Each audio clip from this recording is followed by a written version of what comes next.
The following is a presentation of the Matt Talk Podcast Network.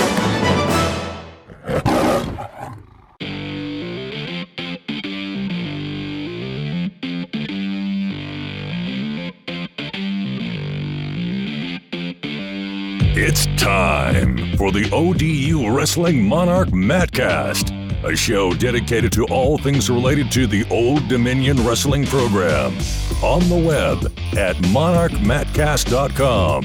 Now, here's your host, three-time National Wrestling Writer and Broadcaster of the Year, and 2004 ODU alumnus, Jason Bryant.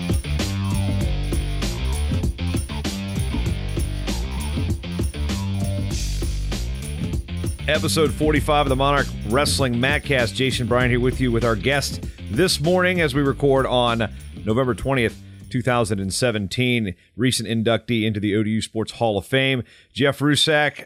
Also, one of my roommates for a number of years, so this conversation could have the opportunity to go into some places I don't want it to, but Jeff's going to keep me on pace here and keep me on the rails. Jeff, welcome to the program.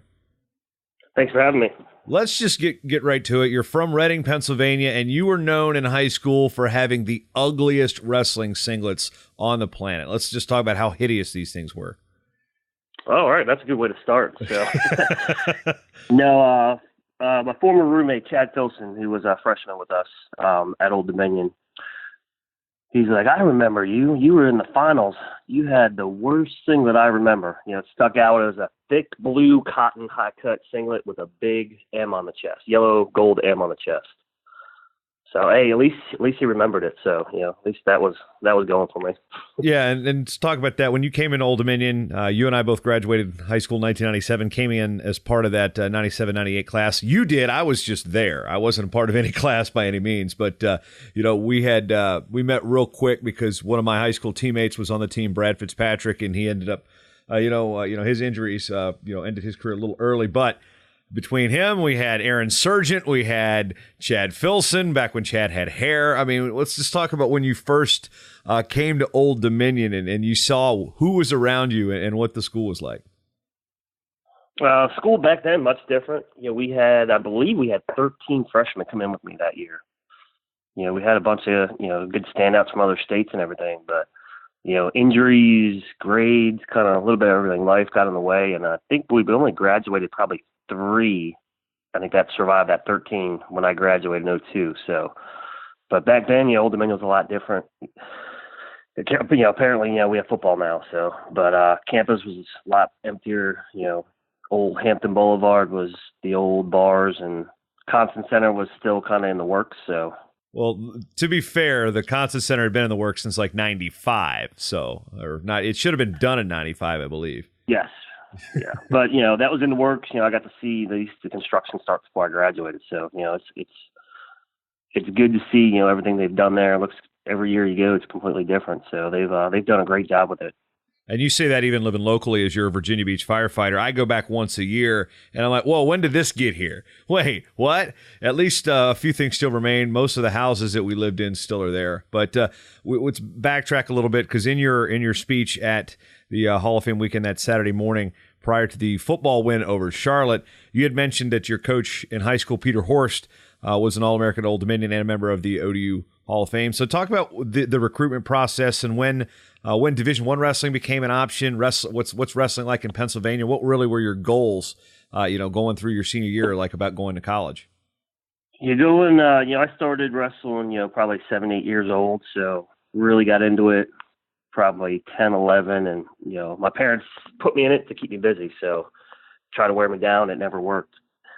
They put me in freestyle, Greco, the early days of Sambo before UFC got big. So, I competed all year round, Junior Olympics, Cadet Nationals, in Fargo, Junior Nationals. So really, I wanted to go to college from an early age. I didn't really know where I was going to go, kind of what level yet. Pennsylvania wrestling, I think, as everybody knows, one of the best in the country. So, my first 3 years, Peter Horst was not my coach till senior year in high school. So, had a coach, wasn't the most, proficient in wrestling, was around the area, and he kind of took the job. So, I kind of struggled with him as a coach my first couple of years. I kind of just missed, regionals and states my first couple of years. So, that was a little disappointing. And then Peter Horst came in with his brother Matt Horst my senior year of high school. Never heard of Old Dominion. Peter he was a Penn State wrestler for the first 2 years, and then transferred to Old Dominion his junior year, where he was an All-American. So, he kind of turned me on to Old Dominion. Never heard of it before. So I was like, I'll give it a try. And, came down here, loved the area, loved the school. I wasn't really looking for something, as big as Penn State. I wasn't, still didn't know what I wanted to do, but, I didn't want to be in a, big school to get lost. So Old Dominion was kind of that perfect fit. And, with Peter being inducted several years ago to the Hall of Fame, it was kind of neat seeing, following his footsteps, being inducted. And then our former coach, Gray Simons, being inducted as well. So I think it's kind of neat to follow in both my coaches' footsteps. Yeah, and one thing that was kind of, unnecessarily a knock on Gray, Coach Simons, towards his later years, is he really didn't play up the fact that he was one of the greatest of all time. And it's not him saying he's the greatest of all time. The guy won 7 college national titles. He was on 2 Olympic teams. When you first hear about, I want to know what's that recruiting call like when it's like, okay, who's this guy? Oh, wait, this guy was good?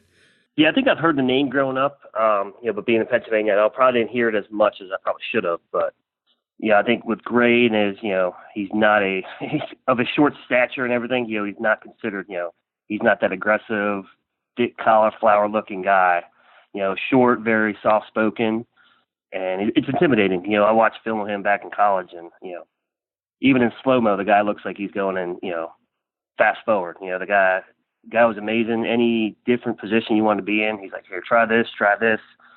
Just technically sound, and it's amazing his knowledge. And wish we had some more video of him just to watch. So he also rocked the sweater vest, before the sweater vest was cool. He did. Not many people could make the sweater vest work, but he did it with class. One thing that I always remember about Coach Simons is we're standing, I think it was when we were still doing the ODU Invitational, which was like a 5-team, basically glorified wrestle-off. And Coach was standing next to TJ Jaworski, who was the coach at Davidson at the time. He looks at us, Coach, what's wrong with your knee? And Coach Simons was bow-legged. And he goes, well, that's my good knee. And it was the one that's way all out. But, that's just one of those subtle, sly remarks that Coach Simons has made over the years. Now, with that crew coming in, there was you redshirted your freshman year behind a guy who had come in with a year of eligibility named Mark Strickland. And Strickland was in the round of 12, one match away from being an All-American, and was known and still is known as one of the meanest guys on the mat. Has a club up in Richmond, Virginia, Team Predator, that's done a good job. When you come into that room and you've got to drill with Strickland, he's at 150. You're redshirting there. What was that first week of college wrestling like for you? It was intense. I was coming in. I was only 17 coming in, so I was a young freshman. Now, and I don't know if many people know, I was 135 my senior year of high school, so, which was funny. Some coaches were trying to recruit me for 142. I wrestled 150-ish my redshirt year, 157 redshirt freshman year, so ended up at 174. So at 135 wasn't gonna last. But coming in 17, we had a lot of seniors on the team that year, so very intimidating. And, I only made states my senior year of high school, so coming out second. I didn't really know, how things were going to go. A bunch of seniors in the room, 20, 21, 22-year-olds with a 17. It's different. And they're, a 17-year-old coming in and competing with these guys. I know Strickland was not too happy. He's like, who's this guy? He's not taking me down easily, scrapping with them. And, I got some hard hits to the face and everything, kind of, so he's, showing them, hey, I'm boss here. But, I think that helped toughen me up. It's like, hey, I can compete with these guys. This guy is one of the best, and, I can stick right with them. So it's a confidence builder. You got to take a couple of those hits and bruises, and if you do it without complaining, those guys start looking up to you too. So it's got to take your battle wounds. Earlier in your career, you kind of had set a tone. You never lost a dual meet in school history, and you pinned a lot of people. A lot of it was with some funk before even the funk was funk in college wrestling, and one of those moves is death by leg cradle. Explain the leg cradle and where you learned it. Yes, good old the funky leg cradle. I learned it. Gene Mills, who I believe wrestled at Syracuse back in the day. He was up at a wrestling camp around Reading, Pennsylvania one day, and I learned it. And I was like, man, that's a cool looking move. And growing up doing freestyle Greco Sambo, I like a lot of action wrestling. Granted, everybody has those matches where it's 1-1, not much actions. Everybody, I've had those matches, but I like to score points. I didn't like to ride top and bottom much.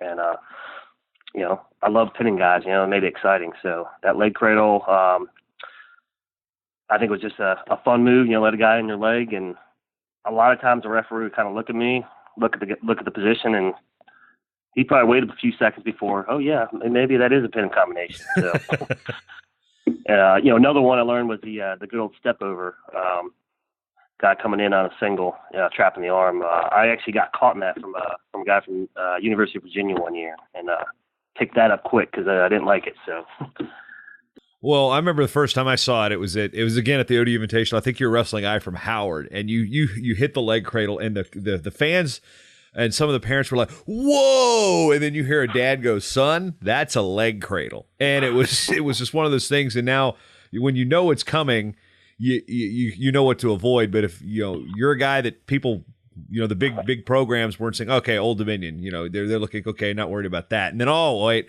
I'm gonna shoot this leg. Well, what's he doing? What? How many guys do you think you pinned in college with that thing? You definitely did in Albany, because I got a picture of you. I think it was Pat Owens of Boise State that you pinned in a leg. Yeah, I've been the wrestlebacks. It had to be double digits easily. I probably at least a few a year.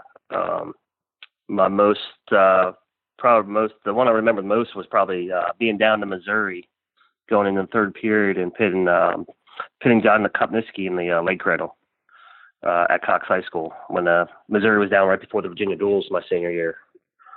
Yeah, the lone bright spot in that duel, because it was 41-6 and you got the 6. Yes, yeah, it was an ugly match for the rest of the team, but now as we look into wrestling career, wrestling, there's only a few situations where people end the year smiling, because there's a first, a third, a fifth, a seventh, and those are the 4 guys that win their last match of the year at each weight class. Then there's 4 guys that are on the podium that aren't happy with it, and then there's another 20-something per weight class that did not accomplish their dreams. You were the number 5 seed your senior year, but you had qualified all 4 years. Let's start with the first couple years going through. I mean, they start on campus, and then they move to arenas by the time you're a senior. What were those early trips like to nationals, other than getting the cool director's chair and the foreman grill? Freshman year, it was a learning experience. Like I said, first year, it was my redshirt year. So, I did wrestle the year before some opens. A lot of learning, trying to figure out the whole college atmosphere and, guys older than me. So, it was an experience. My first year was actually my home state of Pennsylvania at Penn State. So, I remember my dad coming to me. I wrestled Clint Musser, who was seated second the first round that year. And the next day I ended up losing, but my dad's like, hey, you made the front page of the paper, So he shows me, it's me on my back in color versus Clint Musser. I'm like, hey, thanks, Dad. So but it's learning. Clint Musser, I wrestled him actually twice. Once earlier in the year, I got decision at Penn State. So, he was ranked high all year. Another, experience builder, knowing, hey, this guy's ranked this high, and losing by decision, I can hang with these guys. So first year, that got my goals pretty high for next year, making it back and doing better. And the hard thing with NCAA's, it's peaking at that one tournament of the year, which everybody tries to figure out how to train, when to ease off, when to turn it on, and I think that's one of the things I struggle with, just trying to figure out, that one important weekend of the year, trying to do your best. So, sophomore year before conferences, I ended up with shingles for a week. So I was off the mat for a week. So, that put a little setback before conference. Now that was the year you beat Nick Nemeth, right? That I do not remember. In nationals? Yeah. because it was that's the reason. That's where I'm getting to is Nick Nemeth, as many people may know, or if you follow professional wrestling, goes by the name Dolph Ziggler in the WWE. So you beat a pro wrestler. You've got, you had some wins over All-Americans in your career, but Nick Nemeth's the one guy, as we see Dolph Ziggler, every time I turn on the TV and I'm watching the WWE or something, it's like, my roommate beat him in college. And Abby, my wife, is like, hey, isn't that the guy Rusak beat in college? If I'm just happens to be coming on. So you're forever going to be tied. If I ever have him on any one of my shows, I'll try my best not to bring it up, but that's just going to happen. You bring it on. But yeah, I was trying to remember if I went 1-2 my sophomore year or junior year. I can't remember. So one of those years, I went 1-2, and it was kind of a setback. Only winning one match out there. And of course, going senior year, high expectations. Had a very good year, and losing that first round match to Matt Irwin of VMI. Beat him probably 7 or 8 times in college, and it was not my match that day. So definitely hurt. Won my next 2 matches. Yeah, we look back at the schedule and, looking at how peaking situations work now, going down the stretch with like Dell State, Howard, George Mason, not necessarily prepping you for nationals as well as it could have been. What are some things that you kind of wish might have been different from a program standpoint, especially that senior year? It's hard to say. I said, I did well, like I said, trying to find that peak time. I took third at Midlands my senior year. Wrestled great. I thought I was wrestling really well, but, I don't know. Wrestling, I know they've talked about maybe trying to make it one season. It's a long season. You're going through Thanksgiving, Christmas break, spring break, having that long break at the end of the year. I think what also hurt maybe,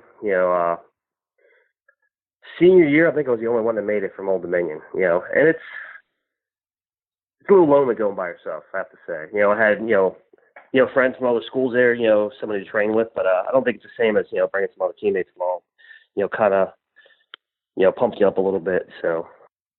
Yeah. The difference is having, me, Jake Carnes, and Charlie Bush up there hanging with you versus you actually working out with those guys. It'd be a little bit of a difference. Now, fans of the program now understand we're getting, anywhere from 4 to 6 guys a year. And as we look to where Coach Martin has taken the program, as an alum, you're living locally, you're still somewhat connected with the program. You did some coaching at Cox for a little bit. You've done some high school officiating. Now you're parenting because you've got 3 kids now. But when you look at what's happening to Old Dominion, having a guy in the NCAA finals with Ryan Williams and having multiple All-Americans, and then the new wrestling facility and putting 2,000 people at the TED for matches. I mean, what's it look like for you as an alum? Oh, it's great, seeing them on the map, and when Ryan Williams made the finals that year, it's good to see him on the map. I know when I was wrestling, Big 10, Big 12 schools, you go out, they look at Old Dominion like, man, who's this guy? And that was the fun part. I loved being an underdog most of the years. People didn't hear about them. So now that they're on the map, Old Dominion's made a name for themselves, and it's exciting to see. Now they're a little more worried when they wrestle Old Dominion. And being local, I'm local, but again, with 3 kids, you got a new 4-month-old little girl at home. It's, life kind of gets in the way. It's hard to get to some stuff, but I took my older boy to watch Missouri wrestle Old Dominion last year. And especially at the TED, it's a good atmosphere watching it, other than the old Jim Jarrett gym at Old Dominion with not many fans. So it's nice to see fans out there. Local community has done great fundraising and supporting the team.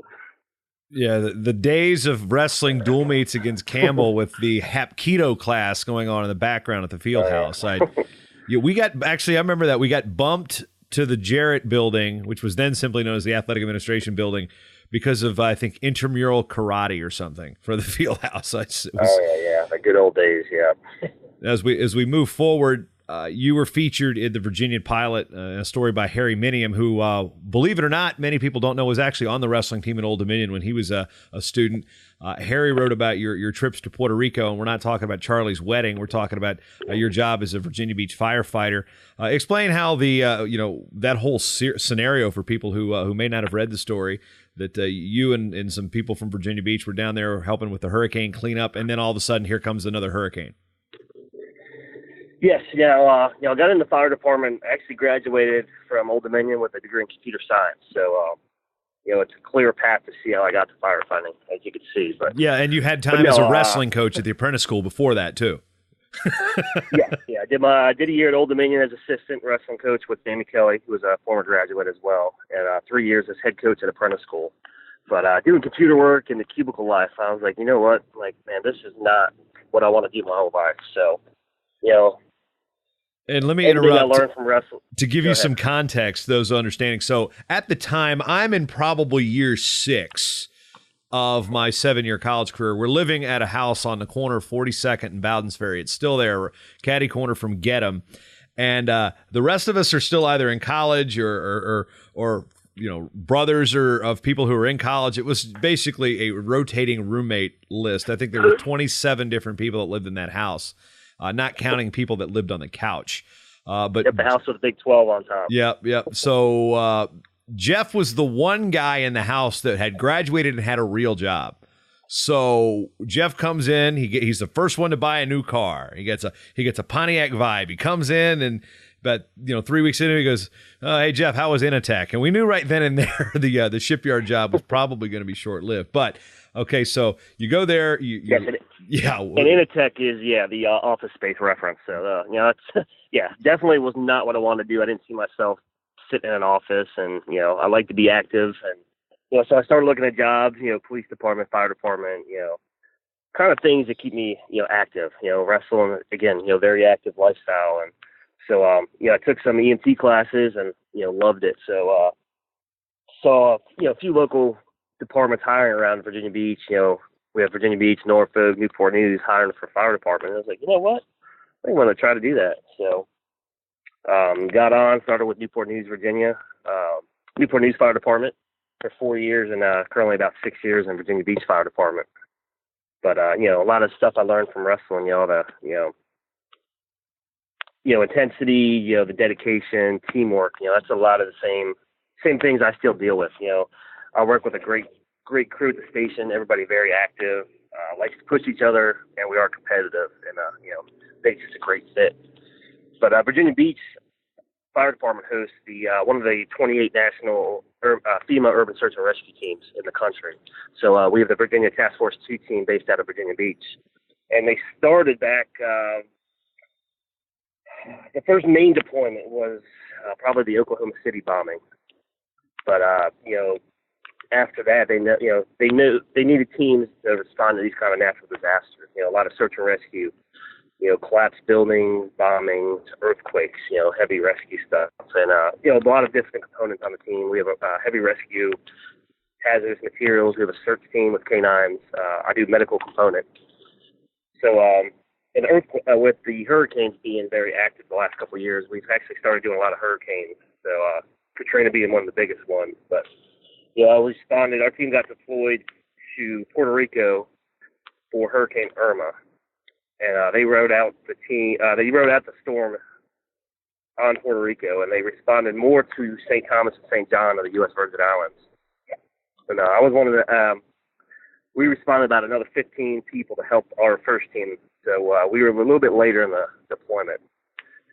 So we finished up after about a week there. We were home for no less than about 36 hours when Maria strengthened. So they actually deployed us back to Puerto Rico to ride out the Cat 5 storm over there coming in. Rode out the storm. We helped the hotel. The hotel we were staying at was, 4 generator backups, had its own water supply, so very equipped for a strong storm like that.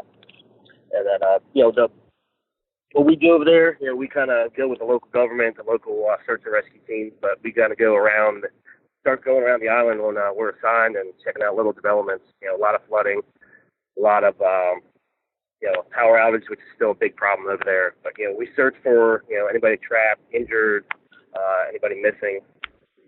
A lot of flooding. There's a lot of flooding in certain little neighborhoods, so we're going through street to street, talking with locals, kind of see anything going on, anything we can help with, and kind of move on and just mark everything we're doing. So, very privileged to be a part of that. I love helping out in the communities when I can. And that's something, Virginia Beach Fire Department, I think we do a great job with. And not only Virginia Beach, but we have, some of the other local cities, Norfolk, Newport News, Portsmouth, even up to the Chesterfield, Henrico people on the task force team. So, what's been the one thing about getting into firefighting that has been the most satisfying? For me, it's just being there when people need it. Firefighting nowadays, it's not as much firefighting as we say firefighter. I'm a paramedic as well, but I'd say about 75% of our job is probably more EMS and rescue based than fire, and it comes in waves. But we respond to fire alarms, accidents on the streets. Any kind of, we call it a priority 1 EMS call. So anytime, anybody having chest pain, breathing difficulties, stuff like that. So, but the satisfying part, is just, I found my niche. I love helping people. I love being there when they need to. I don't need these. It's not a glory. For me, it's not a, hey, I want people to say, hey, thank you and all that. I do my job, do it well, and come home. Just like wrestling. I didn't like to showboat, stuff like that. You go out, work hard, come home, and just that's what you do. You ever get any calls to rescue cats from a tree? I have not had a cat in the tree, but I believe I've had one call for a parrot in a tree that escaped from somebody's house. All right, so what do you do? I was kind of half joking. What do you do in a situation like that? I was like, all right, we got a parrot. Break out the pellet gun? Do you just, the ladder? I don't know. I believe it. Just like the cats in the tree, I believe the crew did the same thing. I think it was just a ladder up the tree. So depending on how high it is, but I just can't believe that's actually in the playbook. But as we circle back to your career, one thing that was brought up is once you got out of our probably the lack of adulthood in our house at the time, you got out and then you got married to an Old Dominion soccer player. And you guys have been ODU through and through. Melissa Futrell, now known as, of course, Melissa Rusak, because she took your name and all that. 3 kids, and you guys have been an Old Dominion family ever since. The story is she saw you in the training room. I saw her in the training room, coming out of the training room because she was always on crutches that year. What do you remember about her version of the story versus what was in the paper versus what you guys tell people now? I think it's still the same thing we tell people. She unfortunately tore her ACL her freshman year, so I think that was their second tear of her ACL. She tore it once in high school, so. But yeah, same story. She kind of saw me in the training room. She's not afraid to say it. She kind of stalked me. So she would kind of follow me to class and be there early to kind of see me come in and come out. So. But nothing I'm ashamed to say. So. Finally got started talking. And then again, this was probably spring semester. So finally started talking, and we probably really didn't start dating until the end of my senior year. And she does joke that she kind of threw me off my my game and made me lose, but no, that's all joking. But no, it's a good story, and I think what her being a soccer and me wrestling, I know our kids are just as competitive, and it's probably gonna be worse with both of us combined. So our older boy Wide, I know he's actually a baseball fanatic, so he might take after you a little bit because his stats are pretty amazing. So you might have to go with him head to head one day. On baseball stats. Well, I just know when we were down there, and for those listening, I came down for the event, and then we spent some time at Jeff's house in Virginia Beach, and then here's Wyatt and the middle child Deacon basically just taunting Charlie Bush and Joe Wright and myself about playing major, what is it, the MLB The Show or something, one of these baseball games. MLB, and then they were doing Kung Fu Panda. Yeah, the baseball though, it was like I think it was Deacon that was like, okay, handing the controller to Charlie, so he's pitching, or I can't remember which one it was, but basically he's stealing on him every time. He's like, no, you can't steal against him. It's not fair. So basically you have to create rules so adults can't beat children at video games. Yeah. Or the other way but around. yeah, they got the competitive edge, and Deacon, I think just the same. Wide's built like a tree stump, and Deacon's tall and lanky. I think Deacon's going to be maybe the wrestler in the family. I think he's got that natural ability. He's got that little mean streak in him. So be interested to see what they do. And then the little girl, she's 4 months, so she's got a ways to go. Yeah, basically what you're saying though is don't mess with the little girl because you've got the two. I think the brute and the wrestler coming. She'll be a tough one. She'll be a tough one to hang out with those two boys. So I feel bad for anybody that tries to mess with her in the future. So when you look at the benefits that the sport of wrestling brought, it got you an opportunity to go to college. It got you an opportunity to be in a situation to meet your wife, and then meet an interesting group of people, myself included in that group of people that you probably wouldn't have crossed paths with. What are some benefits that you see that are just beyond the mental toughness and the discipline that the sport teaches you that you feel like have really made you a better person? Like you said, I think, the friendships, the couple close friends I do have, yourself, Charlie Bush, Timmy Goodale, Joe Wright, a couple of those guys that, Ben Summerlin that came in later on, actually wrestled him, beat him twice the year before he transferred to Old Dominion. It's just Longwood dropped. But, there's lifelong friendships, you guys were there all the time, and, we had some great times. So, you said, beyond the hard work and everything, and that's still, I know you said beyond the hard work, but just the training and everything, it's still a big aspect of what I do. Every day on the job is training, physical fitness. Something I do on the job, off the job. So, it's still something that I need to do. It's an important part of our job. With firefighting, cardiovascular issues are a big topic nowadays. So, and our department does a great job with guys staying fit. And other lessons learned. I won't take anything back. I don't think I changed anything. I didn't get that All-American status. It was disappointing. That last day I know up in Albany with you and Charlie. It's kind of when it soaks in. It's upsetting, but I don't think I changed it. It made me who I was. I had fun with the sport, and that's, I think, the main thing. Disappointing, yes, but what I learned and who it made me as a character, as a person.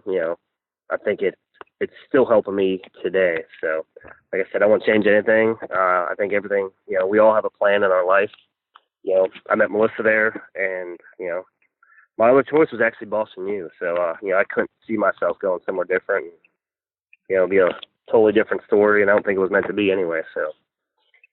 Yeah, and even if you need to see any of these friends anywhere, all you got to do is go to a high school wrestling match because no matter where you go, you're going to run into somebody probably from Old Dominion because we've got so many, Smalls at Great Bridge. We got, Pearson Buckner has been at Grassfield. We've got Summerlin and Hickory with Filson, and Whitby's been there too. I mean, there's you really can't go anywhere without running into a former teammate somewhere. No, it's funny. I'm actually still planning on refereeing this year, but I'm actually going to be working with Ryan Williams, ODU graduate, coming up here in the next few weeks. So we'll be teamed up for the first couple weeks of wrestling. So it should be pretty interesting. So you could have two you could have two ODU guys on the mat. You could conceivably have them coaching against one another because that happens quite frequently. Yeah.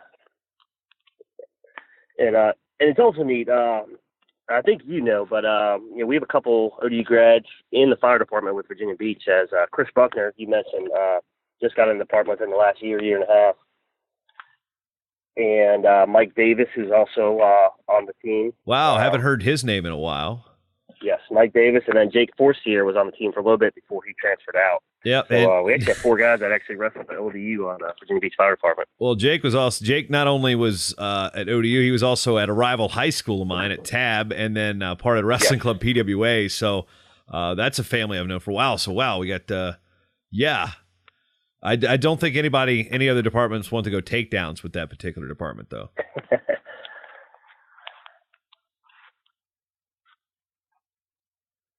Finishing up here with Jeff Rusak on episode 45 of the ODU Wrestling Monarch Mattcast.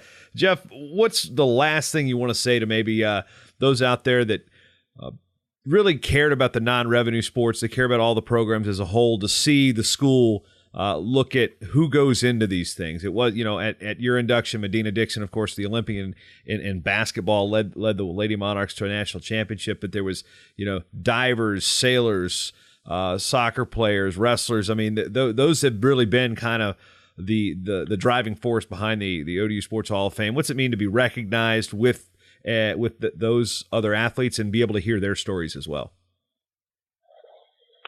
Being recognized, was humbled to be recognized as one of the inductees this year. And, I think it's great that, depending on what state you are, wrestling is, bigger in some states than others. But it's great seeing some of these other sports, diving and field hockey members being inducted. Some of the a few of the inductees I went to school with. So, same time, it was great, being a part of that. And I'm still very competitive. I still love underdog stories. So, I love seeing some of these, lower schools, teams that aren't supposed to win. I love seeing them win. It doesn't happen a lot, but, I wish you see them more in college football. That's another whole story. I know I get a lot of arguments with my wife about, college football and basketball, but so, it's great seeing these sports though. Something to leave, I knew wrestling going in, pretty much after wrestling, unless you were going Olympic bound, it's kind of it for your career, unless you get into the coaching aspect or whatever. But, it's something I enjoyed. I love doing. I still enjoy watching, I won't hold anybody back from, hey, this sport, you can make some money after school. I won't hold you back. I don't push my kids, they're going in. We kind of let them do what sport they want. So I'm not pushing them at all. So, live your dreams. Don't hold back. Money is not the answer to everything. Well, Jeff, the Polish Lithuanian, as we said over the years, we talk more so than just this interview, but always good to hear from you and good to hear the story for those in Monarch Nation. You too as well, and I appreciate you having me.